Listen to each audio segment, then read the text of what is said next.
Ho visto un'altra versione di questa immagine qualche mese fa, senza la correzione che fa l'autore, e mi domandavo proprio se esiste una tendenza secolare nel richiedere meno dipendenti e collaboratori per avere $1 milione o €1 milione di fatturato. La versione non corretta diceva di sì, invece la versione corretta essenzialmente dice che dal 1986 al 2008 c'è stata una riduzione sicuramente del lavoro vivo necessario per fatturare $1 milione, ma dopo il 2008 no, se consideriamo appunto l'inflazione. Questo un pochino va a ricalcare quel discorso della produttività che ho affrontato in un altro video, cioè tutti questi computer, internet, nuove tecnologie non stanno avendo a livello aggregato, lo sottolineo, quel risultato atteso sulla produttività. Produttività in questo caso si intende avere bisogno di meno lavoratori o comunque addetti per raggiungere una certa soglia di fatturato. In questo esempio però noi abbiamo dati americani, in particolare dati di aziende molto specifiche, quelle dell'S&P 500, che sono le 500 aziende più importanti degli Stati Uniti secondo una certa classificazione. Quindi l'idea è: questa diminuzione c'è stata per contesti non quotati in borsa? Per l'Italia, io, utilizzando l'Istat, ho trovato questa serie storica non completa, perché vedi che va dal 2012 al 2021. Come vedi, per questi anni sicuramente c'è stato un incremento di numero di addetti, anche se è stato un incremento non intero. Però se noi prendiamo una serie storica più completa, che proviene da questo sito, si vede che dal 2004 al 2014 c'è stata una diminuzione e dal 2014 fino al 2019 c'è stato un incremento. Questa cosa può sembrare contrastante, nel senso che si dice, come da titolo, che le piccole aziende sono il male d'Italia, però se c'è l'aumento di produttività e servono meno dipendenti è meglio in termini di resa del dipendente sul fatturato. Però da un altro video vedrai che aziende che hanno più addetti fatturano di più. Quindi da qui a qui può sembrare positivo in termini di produttività, invece da qui a qui può sembrare positivo in termini di ciccia. Se noi invece andiamo a vedere la slide 8 di queste diapositive, vediamo che il numero medio di addetti per le imprese nei paesi UE 27, la Germania sta al primo posto, e questo probabilmente spiega tanto delle differenze di salari fra Germania e Italia, e l'Italia sta, diciamo, dopo la media, quindi fra gli ultimi posti. Infatti l'Italia, anche come sentito dire, è un paese di micro aziende, perché c'è un certo numero sotto il quale si parla di micro. Questa cosa è riassunta qui, che qui è un pochino più difficile da leggere. In Italia il numero addetti di impresa è circa 4, contro la media europea di 5,1 e quella tedesca di 12,1. Vi faccio notare che questo numero si avvicina a 3,9.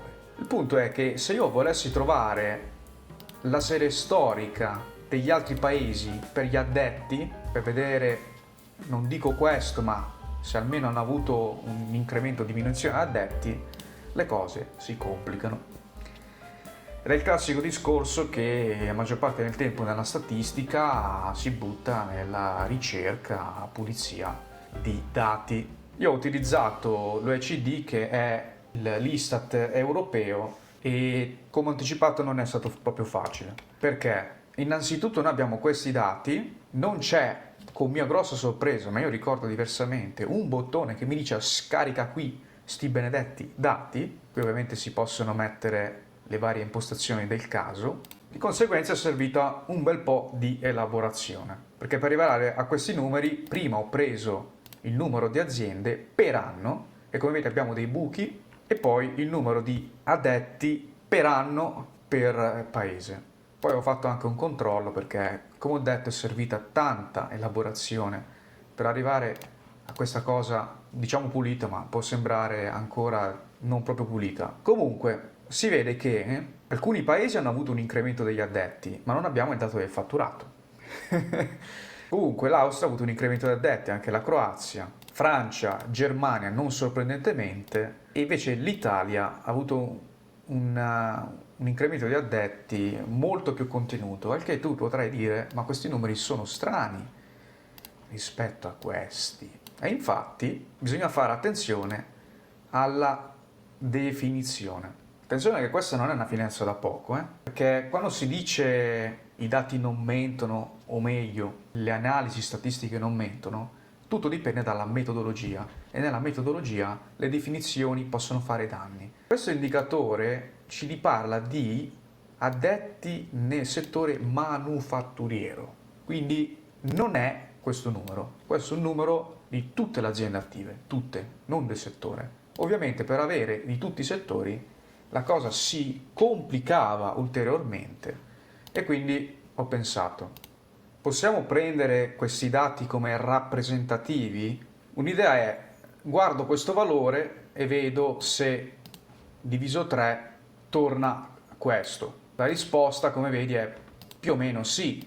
E se faccio un diviso 3, ipotesi diciamo forte, per tutti i paesi e faccio la media di tutti questi valori, io mi aspetto di trovare un 5,1 qua. La risposta è no, ma secondo me è una buona approssimazione. Di conseguenza, come vedi, l'incremento medio per questi paesi è stato negativo, ma non possiamo rispondere se questa diminuzione ha avuto un effetto positivo sul fatturato, perché ci manca un dato essenzialmente. Ad esempio, io so che nel settore di stati calmo servono fra i 16 e i 10 addetti per raggiungere 1 milione di euro, quindi sicuramente questo numero di addetti cambia in funzione del settore e forse anche in funzione dell'anno. Quindi capisco che questo video non ha una vera e propria risposta, ma sicuramente se lo integri alla visione degli altri 2 video che ti ho citato, ti puoi fare un'idea. Ma in ogni caso, se ti interessa crescere con la tua azienda in termini di fatturato, utilizzando la statistica, in modo che ti puoi permettere più dipendenti e in modo che questi producono ulteriore fatturato, possiamo vedere